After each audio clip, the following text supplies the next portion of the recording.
Mesdames et messieurs, bonjour et bienvenue à votre émission Libre Opinion de ce jeudi 3 janvier 2022. Nous recevons pour vous Louis-France Kouzikefa. C'est avec lui que nous allons échanger sur le drame qui a causé 26 morts hier à Matadi-Kibala. Louis-France Kouzikefa, bonjour. Bonjour Nathan, bonjour à tous les Congolais, bonjour à tous les téléspectateurs et téléspectatrices de CML13 Télévision, d'ici comme d'ailleurs. Merci de l'invitation.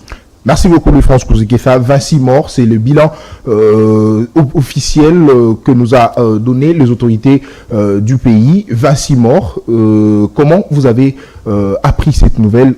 Quelle est votre lecture par rapport à ça? Très bien Nathan. Il faut que certaines questions soient clarifiées au niveau de notre population parce que vous savez qu'aujourd'hui tout le monde se fait passer donneur d'informations ou des leçons sur des choses qui relèvent simplement de l'incompétence de la gouvernance de l'État. Je voudrais des primes commencer par présenter mes très sincères condoléances à toutes les familles endeuillées, sachant la douleur qui a frappé l'ensemble de ces familles par des morts tragiques parce que les Congolais meurent à Beni, les Congolais meurent à Butembo, les Congolais meurent à Kinshasa, les Congolais meurent partout. Les Congolais meurent encore en pleine capitale pour des choses qui sont, je vais dire, sincèrement irréfléchies. Bon, il faut que les gens sachent que notre pays a d'abord un problème de rendre le bilan officiel. Notre pays, depuis l'histoire, depuis Joseph Kabila jusqu'à aujourd'hui, le pays a beaucoup de problèmes de tâtonnement. Jamais il y a eu un bilan officiel rendu une fois pour toutes. Ça, c'est de un. De deux, même s'il peut y avoir un bilan, mais le bilan n'est jamais sincère parce que je ne sais pas quel est l'intérêt que les gens pouvaient trouver de cacher les choses pour donner, masquer un peu la vérité dans ce qu'il faut dire à la population parce qu'il ne s'agit pas de quelqu'un qui a tué ces gens, il s'agit d'une situation qui est survenu, bien entendu, relevant de l'incompétence de l'État congolais. J'ai relevé trois choses qui nécessitent une notion très importante, la notion de la prévention sur la gouvernance de l'État. La prévention sur la gouvernance de l'État est une notion, est un enseignement, et même toute une doctrine politique. Parce que plusieurs penseurs ont parlé de la prévention sur la gestion de la chose publique. Quand les gens disent gouverner, c'est prévoir, parfois on n'a pas beaucoup de capacité de cerner, d'analyser cette question. Et pour dire exactement, en évoquant ces principes de gouverner, c'est prévoir, qu'est-ce que le penseur voulait dire exactement? Gouverner, c'est prévoir, ça signifie ceci. 1. Quand vous êtes président de la République, vous entrez au pouvoir, vous devez avoir une politique adaptée à la situation sociale de votre pays, à la situation politique de votre pays, à la situation économique de votre pays, à la situation sécuritaire de votre pays, à la situation diplomatique de votre pays, à la situation, je dirais, qu'est-ce que je vais encore citer? Infrastructurelle de votre pays. Ça signifie que, Nathan Kianza, si je suis Louis-France Kouzikefa, je suis président de la République. Je suis Nathan Kianza, je suis président de la République. La première des choses, c'est que votre politique doit venir résoudre les problèmes que vous aviez déplorés hier. Votre politique doit venir régler certaines questions relevant de l'insécurité sociale du peuple. Votre politique doit venir créer le mécanisme de sécurisation de la population. Par exemple, quand vous gérez le pays, vous ne pouvez pas gérer le pays par des excuses. De par le monde, l'État ne s'excuse pas. L'État endosse des responsabilités de ses actes. De quelle manière?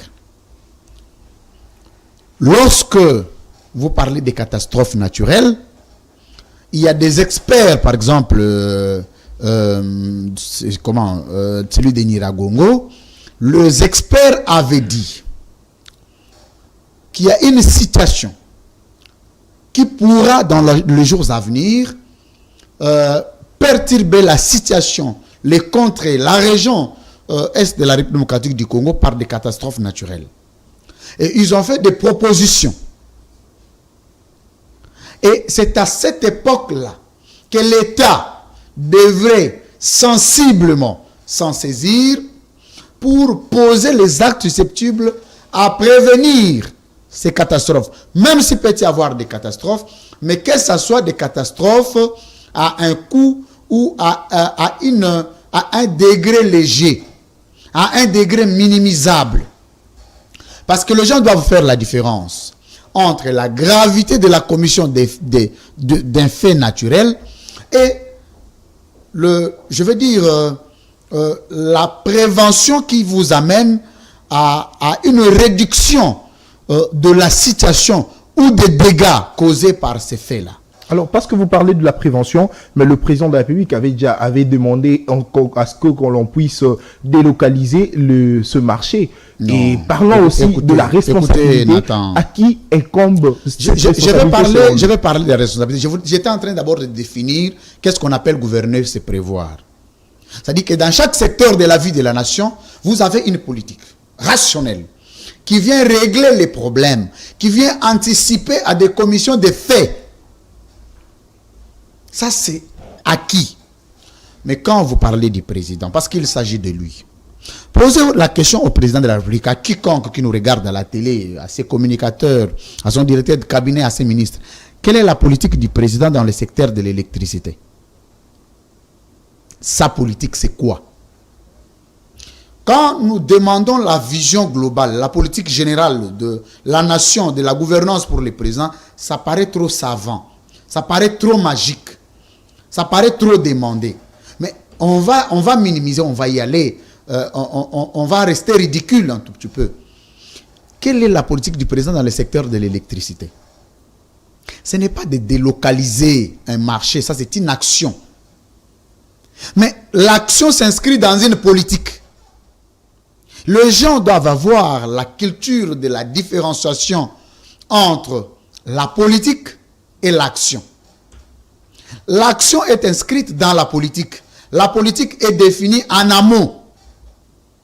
C'est la politique qui définit la rationalité, le modus operandi et la matérialisation de l'action. Et l'action qui n'est pas inscrite dans la politique, c'est une action improvisée. Par conséquent, ça ne peut pas produire des effets.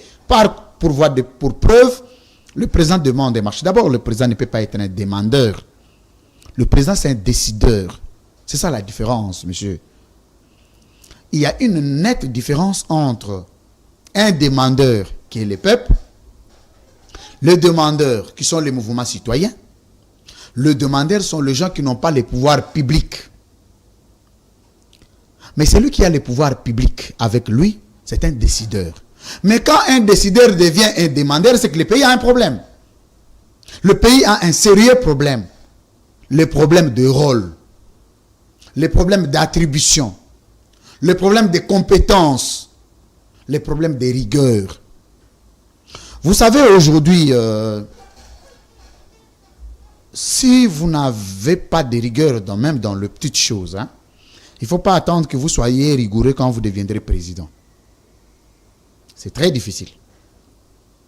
La rigueur, c'est quoi? Restons dans cette logique-là des demandeurs. As-tu vu dans ce monde un président de la République demander et ne pas obtenir? Là où il est le maître de la politique générale, de la gouvernance de l'État. Je suis désolé de la sedition quand les gens disent que le président avait demandé. C'est une façon de démystifier, de réduire. Mais lui, ne pense pas au président de descendre sur le lieu et puis d'évacuer. Il avait demandé à qui? Le marchand. Il avait demandé à qui? Mais c'est au gouvernement d'exécuter. C'est à l'autorité de la ville de pouvoir exécuter les ordres venant du président de la République. Bon, aujourd'hui. Parce que lui ne peut jamais descendre sur le terrain et faire exécuter cette loi. Est-ce qu'il y a une preuve que vous avez, vous, qui certifie que le président avait demandé la délocalisation? Le journal officiel. Ça a été publié au journal officiel, le communiqué de la présidence. Le deuxième fait, le budget alloué, c'était combien? J'ai comme l'impression que vous avez suffisamment la maîtrise du dossier. C'est combien d'argent alloué? Parce que la délocalisation du marché n'est pas une affaire de déplacer un cahier ou un livre d'un endroit à un autre. C'est d'abord commencer par la construction et la délocalisation.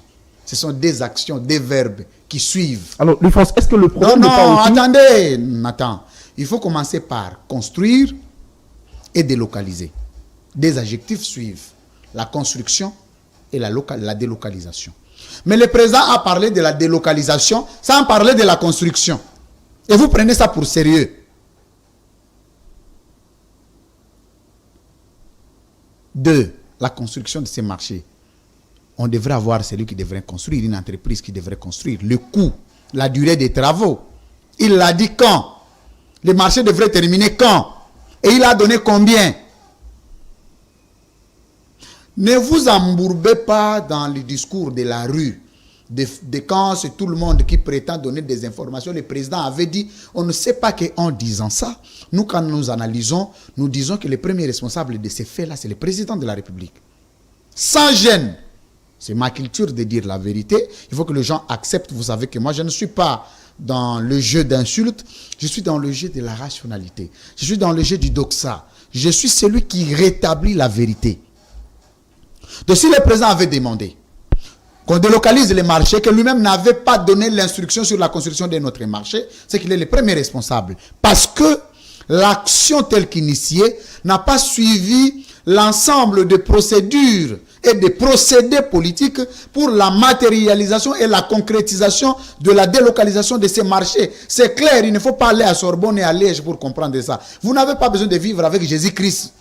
Vous avez besoin de prêter l'oreille pour comprendre et dégager tout de suite la responsabilité. Comme vous y parliez, j'en reviens parce que c'est le terrain où je sais nager le plus. La responsabilité, d'abord pénale. La responsabilité, d'abord civile. La responsabilité administrative. Dans la chaîne de responsabilités, il y a 3 responsabilités à dégager. La responsabilité pénale. Le code pénal congolais définit la responsabilité pénale ou définit comme responsable pénal toute personne auteur direct ou indirect de la commission de l'acte répréhensible ou infractionnel. Dans ces cas d'espèce, il n'y a pas quelqu'un qui a tué les gens. Donc, il n'y a pas un responsable pénal d'abord. Mais la responsabilité pénale, elle est complétée. Parce qu'elle n'est pas exclusive. Elle est complémentaire. Elle est complétée par les responsabilités d'abord politiques. La responsabilité politique, ici, ce n'est pas le droit. D'abord, c'est la doctrine politique qui dit que celui qui définit la politique générale du pays en est responsable parce qu'il est garant. Si vous lisez la Constitution en son article 69, vous constaterez qu'il est dit que le président est le garant du bon fonctionnement des institutions. Mais je vais compléter la Constitution là où elle est tacite. C'est pour dire que quand il y a dysfonctionnement des institutions de la République, il doit y avoir aussi un garant. Et ça, les Congolais n'en font pas allusion. Les garants du dysfonctionnement Il n'existe pas. Ça, ce sont des innovations que nous venons apporter. Merci. Au Congo, il n'y a qu'un responsable, un garant. Du bon fonctionnement. Mais les garants du dysfonctionnement, ils n'existent pas. Voilà pourquoi vous apprendrez quand il y a mort d'homme, le président cherche à culpabiliser le gouverneur. Le gouverneur, lui, renvoie au chef des marchés. Le chef des marchés, c'est le chef du quartier. Jusqu'à un moment, vous allez apprendre qu'il n'y a pas un responsable. Mais s'il y avait construction d'un marché, avec la délocalisation de ces marchés, le président serait le premier garant. Et le premier responsable même, qui est-ce qu'il se réclamerait pas... on appelle ça comment le concept encore ça va me venir en tête. C'est lui qui va s'accaparer de l'action. Maintenant que c'est foutu, même les communicateurs sont incapables de dire que le président a sa part de responsabilité. D'abord politique. La responsabilité politique, c'est le président qui a défini la politique avec le gouvernement, qui n'avait pas prévu un mécanisme de la fonctionnalité politique rationnelle dans le secteur de l'électricité qui a causé des dégâts. en ce moment, le Premier ministre et son gouvernement, et le président de la République et l'ensemble de ces institutions sont le premier responsable politique. D'abord les présidents, les premiers ministres. Eux, à leur niveau, vont citer maintenant les ministres de l'énergie, électricité ou quoi mancher. Mais nous regardons les premiers responsables. Les responsables civils, c'est l'État congolais. L'État congolais comme personne morale. L'État, lui, qui est incapable. L'État est défini à deux volets. Le premier volet, comme ensemble des lois. Le deuxième volet, l'État comme un instrument du pouvoir public. L'État comme animateur. Et le premier animateur de l'État, c'est le président de la République. Vous savez pourquoi on appelle chef de l'État? Parce que, vous savez, il y a comme ça beaucoup de problèmes dans notre société où les gens ont la culture de faire la rhétorique logorée. Mais sans analyser préalablement ce que signifie chaque concept dans un État. Ça signifie quoi quand on appelle le président de la République, quand on appelle chef de l'État? Le président de la République, je vais toujours rester dans cette logique-là. Le président de la République est une considération d'une politique et du droit interne. Le président de la République, c'est lui qui engage la nation au niveau interne, le chef des institutions. Cette considération est une considération qui est beaucoup plus admissible dans l'organisation institutionnelle de l'État au niveau interne. Mais le chef de l'État, lui, c'est une considération internationale. Parce que les organisations internationales ne traitent pas avec les nations, mais traitent avec les États. C'est ça la différence. On ne voudra pas dire que nous avions convoqué les présidents de la République, les présidents des républiques dans certaines conventions internationales. Non. Parce que le droit international public ne reconnaît pas l'existence juridique internationale du concept de président de la République. Par contre, le droit international public considère chef de l'État comme celui qui engage la nation. Regardez la nuance. Vous êtes chef de l'État, mais vous engagez la nation.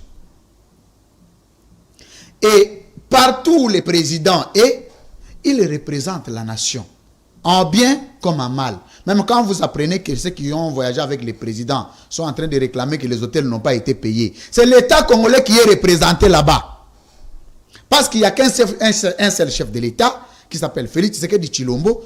C'est lui qui a le pouvoir d'engager l'État congolais. Moi, Louis-France Kouzikessa, même, j'ai appris, il y a certaines personnes qui disent je suis venu représenter l'État congolais. Non, monsieur. Vous êtes venu représenter les services de l'État congolais. Un secteur de l'État congolais, pas l'État congolais. L'État congolais, il n'y a qu'une seule personne qui l'engage. C'est l'institution président de la République. C'est une parenthèse. Responsabilité civile, c'est l'État congolais. Mais dans cette responsabilité civile-là, le président a encore sa part de responsabilité parce qu'il est le chef de l'État. Mais Louis-France Kouzikessa, le président ne peut pas tout seul, tout seul faire la chaîne de responsabilité pénale. Oui. Le président de la République ne peut pas tout seul gérer ce secteur. Il est accompagné d'un gouvernement et c'est au gouvernement de pouvoir mettre en application tout ce que le président pourrait leur donner comme décision par rapport aux différentes situations sociales du pays. Parce que vous évoquez à tout moment le président de la République. Quand on parle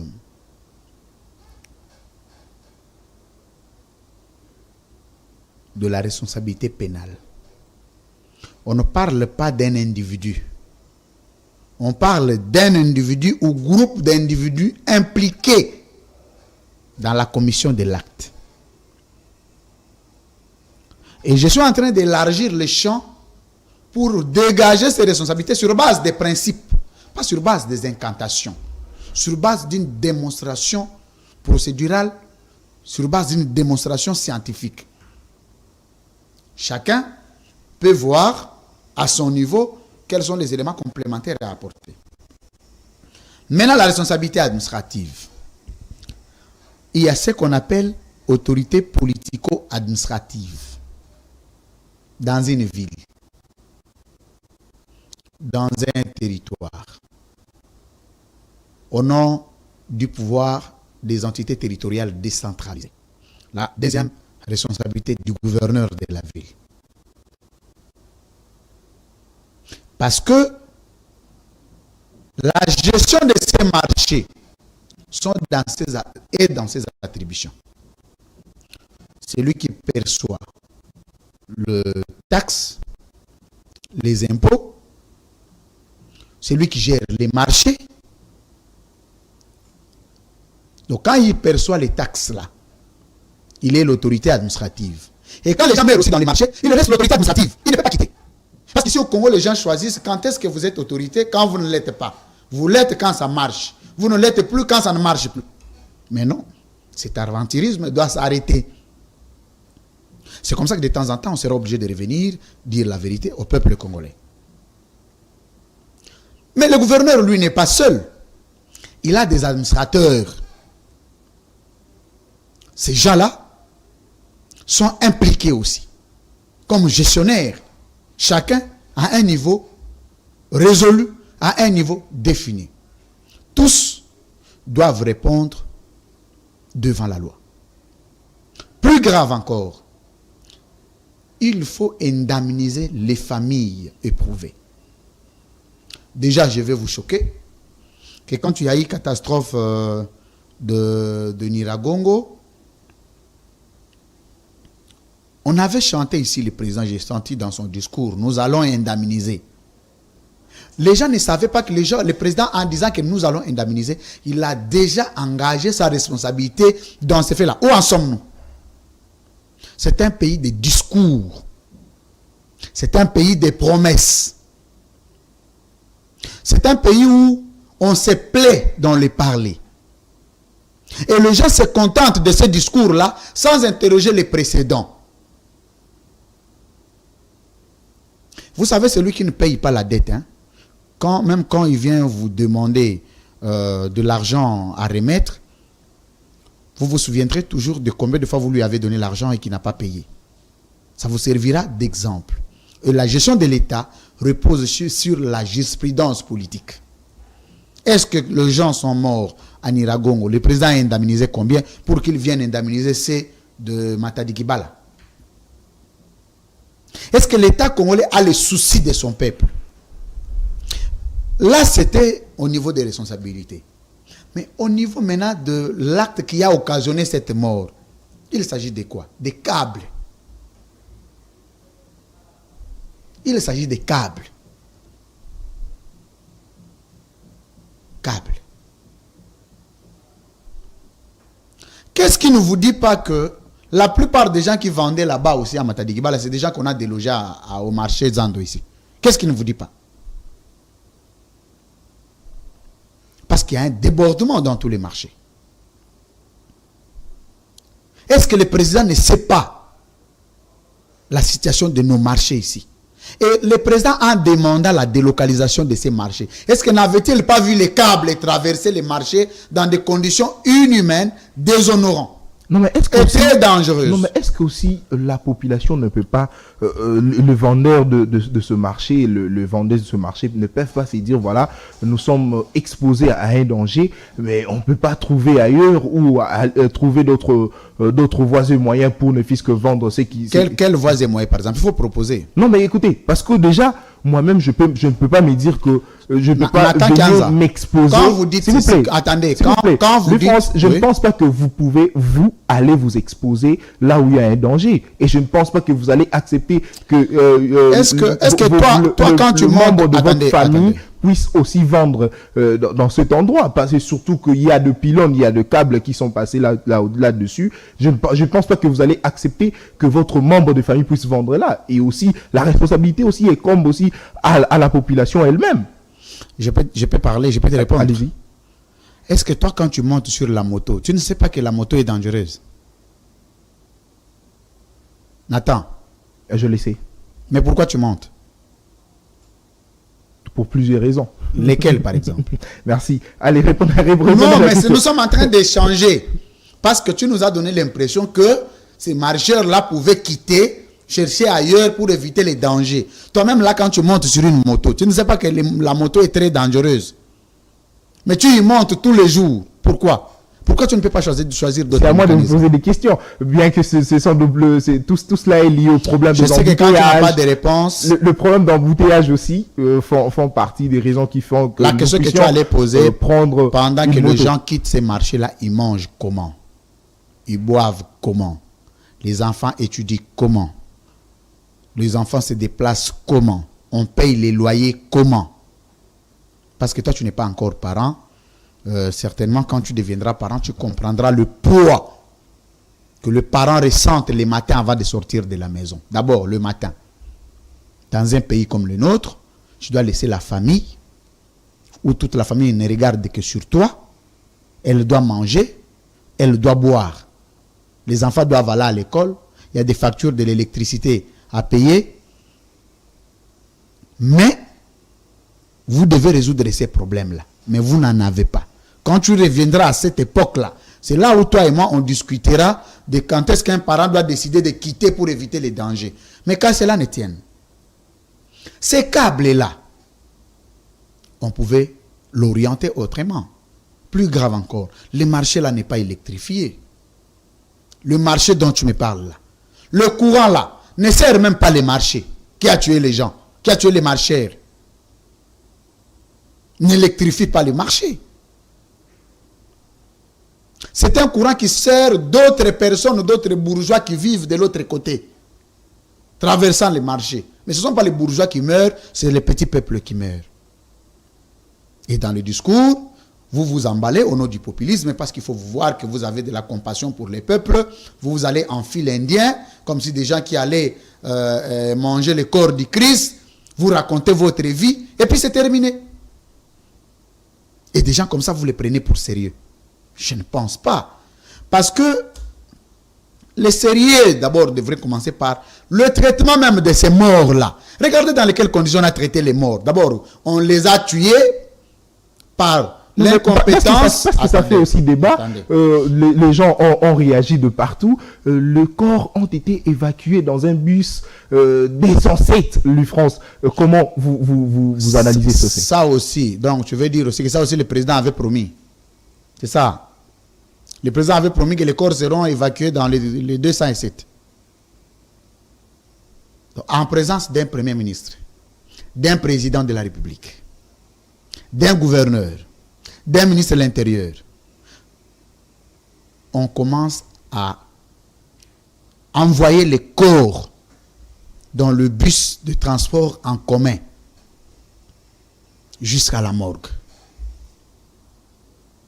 Et le gens là, ils rentrent encore, ils continuent à être en fonction. Mais ils doivent démissionner, monsieur. Il faut démissionner. Il n'y a pas de honte que de démissionner. Il n'y a pas de honte. Vous pouvez sortir grand en démissionnant que de rester petit en fonction. Parce que ça, ils se sont exposés à la rusée publique, mais ils ont quand même accordé des interviews. L'autre a porté des pagnes de lits d'épaisse, l'autre a porté des pagnes, c'est de quoi. Non, ils sont là, en train de raconter leur vie. Non, nous étions venus pour nous enquérir de la situation. Entre-temps, on a donné, je ne sais pas, 20 000 ou 25 000 francs à chaque 207 pour aller accompagner un corps à la morgue. 207. Loué. Donc, dans ce pays, quand le président est entré au pouvoir, ne savait pas que les gens pouvaient mourir pour acheter les ambulances. Mais combien de véhicules suivent la suite du président de la République? Plus de 50. Plus de 50 jeeps blindés qui coûtent des millions de dollars. Derrière la suite du président, mais les Congolais qui l'ont amené au pouvoir sont conduits en 207 à la morgue. Donc, Congolais, tu es né dans les mauvaises conditions, tu grandis dans les mauvaises conditions, tu meurs dans les mauvaises conditions. Ça, c'est quelle malédiction qui a suivi ces pays. Et les gens sont en train d'acclamer ça. Ils prennent ça pour normal. Jamais un pays en Afrique peut être comme ça. Jamais. J'ai été indigné. Indigné. N'allons pas en France, n'allons pas aux États-Unis parce qu'on va dire que ce sont les pays de vieille démocratie. Allons en Afrique. Si vous avez, par exemple, aujourd'hui, 500 000 dollars, c'est même pas 500. Avec 100 000 dollars, vous avez une ambulance. 100 000 dollars. Vous pouvez en avoir 10, 15, 20 ambulances avec l'argent de 2 jeeps du président de la République. Avec l'argent de 4 jeeps du Premier ministre. Mais ça, ce n'est pas leur affaire. Ils sont allés, ils ont rencontré leur vie. Maintenant, ici, ils sont dans les bureaux climatisés. Ils n'ont pas mesuré la portée de cet acte-là. Ton frère, votre maman, qui est allé vendre pour que vous veniez manger, vous apprenez qu'il a été... ça, c'est une mort provoquée. On trouve quand même des excuses. Notre pays, il faut que les Congolais atteignent une maturité politique pour commencer à choisir les gens, les dirigeants dignes de nom. Parce qu'à un moment, il y a des gens qui seront disqualifiés pour indignité. C'est comme ça que quand j'ai fait la proposition de loi portant éthique et déontologie politique, bien qu'à l'Assemblée nationale, il y a un combat terrible là-bas, c'est pour définir les critères des gens qui doivent faire la politique. Déjà, quelqu'un qui n'a jamais géré une boutique, qui n'a jamais géré 5 personnes, qui peut à peine hériter un parti politique, avec un problème de texte énorme à l'intérieur, vous lui confiez un pays. Il va vous gérer. 84 millions de Congolais. Et vous attendez un résultat. Ça ne va pas dans la tête ou quoi? Louis-France Kouzoukefa, pour finir, parce que vous avez évoqué votre proposition de loi, et qu'en est-il les combats, de cette proposition? Les combats est parce maintenant. que jusque-là, ça s'arrête que dans le média, que proposition de loi. Bon, mais vous savez quand déjà que cela sera formalisé? Vous savez déjà que quand c'est une proposition, c'est encore au niveau des médias parce que ce n'est pas encore une loi. Ce que vous dites, ce n'est pas faux. Et vous devez continuer encore à le dire que ça reste dans les médias. Du moment où la procédure, le combat c'est au niveau du Parlement maintenant. La loi est disponible, elle a été endossée par un député crédible. Et qui est ce député? Non, on avait choisi de ne pas le dévoiler parce que lui-même a encore des combats au niveau du Parlement là-bas. Il est en train d'y travailler. Il est en train d'y travailler, je ne peux pas mettre la pression sur lui. Merci beaucoup, Louis-France Kouzoukefa. Je crois qu'au bon moment, même pas aujourd'hui, même pas demain, même pas après-demain, cette loi entrera en vigueur. Retenez cette émission. Merci beaucoup. Nous sommes arrivés à la fin de notre émission. Votre conclusion par rapport au drame de Matadi Kimani? Ma conclusion est que le président de la République, le Premier ministre et son gouvernement doivent démissionner pour incompétence. Ça, c'est un fait. Le deuxième fait est que notre pays n'est pas gouverné parce que les individus ont choisi de privilégier le manger, le boire et le service de leur ventre. Ils ne se soucient pas de ceux qui les ont mis au pouvoir. Je ne le dis pas parce que j'ai besoin ou je prétends être mieux que quiconque, mais je suis en train d'interroger les faits. Je fais certaines statistiques. Je fais certaines études comparées avec les autres États du monde. Plus les jours avancent, plus nous devenons de plus en plus un sous-État dans le monde. Et donc, tout ceci, c'est grâce au manque d'un leadership capable d'assurer et d'organiser les potentialités que le Congolais a, les potentialités que le Congolais a ou que le Congo a, parce que la première potentialité que le Congo a, c'est son peuple, parce que l'étude au niveau de l'UNICEF a démontré que le Congo est un pays qui a, si pas deuxième, troisième, qui a des hommes les plus intelligents du monde. C'est la première richesse que Dieu nous a donnée, que les gens ne savent pas. La deuxième richesse, c'est un pays qui est traversé des eaux. Parce que l'eau, aujourd'hui, est plus que le minerai. Ajouter les minéraux, ajouter les taux démographiques, ajouter toute diversité culturelle, il ne manque qu'un leadership averti, capable d'organiser tout ceci que Dieu a donné pour en transformer en richesse bénéfique au peuple congolais. Je pense que le jour viendra parce que c'est toujours un début qui amène à la fin. Il viendra un jour où dans ces pays, le jour où on aura un vaillant soldat à la tête du pays qui a été préparé avec une politique définie, rationnelle, susceptible de résoudre les problèmes du Congolais, je crois qu'il y a certains débats que nous ne mènerons plus. Par exemple, le débat sur l'électricité, le débat sur l'eau, le débat sur le manger. Nous resterons dans le débat des industries de transformation de nos minéraux. Nous resterons dans le débat sur la création des universités internationales.